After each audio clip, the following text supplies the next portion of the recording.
सरकार केन्द्रीय सरकारलाई भन्छौँ हामी कान सुतेर बसेको छ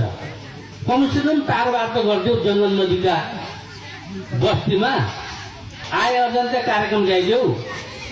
सुन्दैन प्रदेश सरकार सुन्दैन केन्द्रीय सरकार अस्ति म आउँदैछु काठमाडौँबाट मैले मन्त्रीहरूलाई भेटेँ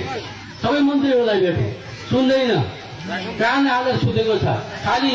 भागबन्डामा व्यस्त छ भागबन्डा कोहीलाई के चाहियो मेरो पार्टीलाई यो चाहियो तेरो पार्टीलाई यो चाहियो भागबन्डामा मात्रै मस्त छ सरकार केन्द्रीय सरकार र प्रदेश सरकार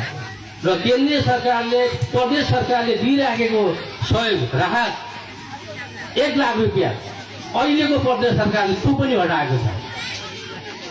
पीडितसँग प्रदेश सरकार भन्ने कार्यक्रमबाट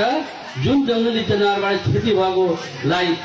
1 लाख रुपियाँ दिन्थ्यो अहिलेको प्रदेश सरकारले त्यो पनि हटाएको छ कस्तो निकम्बा सरकार छ यी मन्त्री यही हुनुहुन्छ उहाँले नै पहिला बेला विधान गर्नुहुन्थ्यो आफ्नो मानिने हुँदाखेरि प्रदेश सरकारबाट ल्याएर 1 लाख रुपियाँ अहिले आफू मन्त्री भएपछि त्यो पनि हटाइदिनु भएको छ मान्ने हुँदाखेरि ल्याएर दिनुहुन्थ्यो मन्त्री भएपछि त्यो पनि हटाइदिनु भयो 1 लाख रुपियाँ दिनु यस्तो चाहिँ छ सरकारको अवस्था